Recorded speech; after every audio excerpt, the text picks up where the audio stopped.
Dearly beloved, I welcome you to today's series of Catholic Marriage Forum. May the Lord bless you as you watch and listen to this video. In today's episode, our focus shall be marriage as a covenant. Many people have defined marriage in various ways, and some of these ways are misleading. The way someone understands one's marriage, that's the way the person will live it out. Some people have wrong impression or wrong understanding of marriage. And that is why you see many people entering into marriage, running out of marriage, because for them, marriage just, it doesn't mean much to them. But the theological understanding of marriage from Catholic perspective is that marriage is a covenant. Marriage is a covenant. What is covenant? In Jewish tradition, covenant simply means an agreement which forms a relationship. Marriage is compared to the covenant between God and his people. The people of Israel belong to God.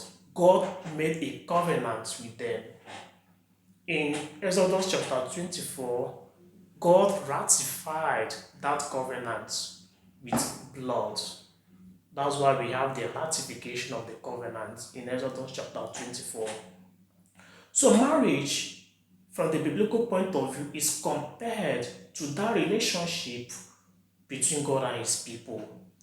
And this relationship does not cease. It is something permanent.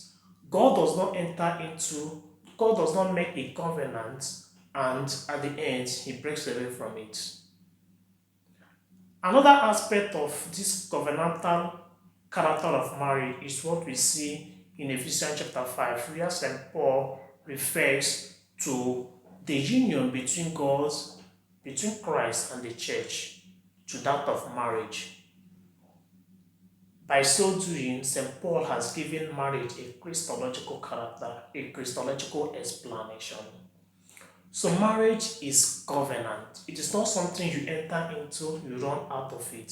So this covenantal character is a better way to describe marriage, so that those who enter into it will know that they are entering into a covenant which God himself brings about through the love that exists between the two people.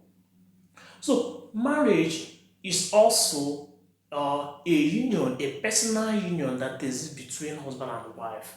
And this union includes fidelity and indissolubility. A man is to be faithful to his wife. A woman is to be faithful to her husband. A third party is not included in marriage. So if you enter into marriage, you have entered into life of fidelity. You have entered into the union of indissolubility. You don't enter today, tomorrow, you run out of it. If you remove this covenantal aspect of marriage, then marriage has no meaning in Christian theological point of view. As a Christian, you have entered into a union which has been sanctified by Christ himself. It is something important. It is something sacred. Don't mess with your marriage.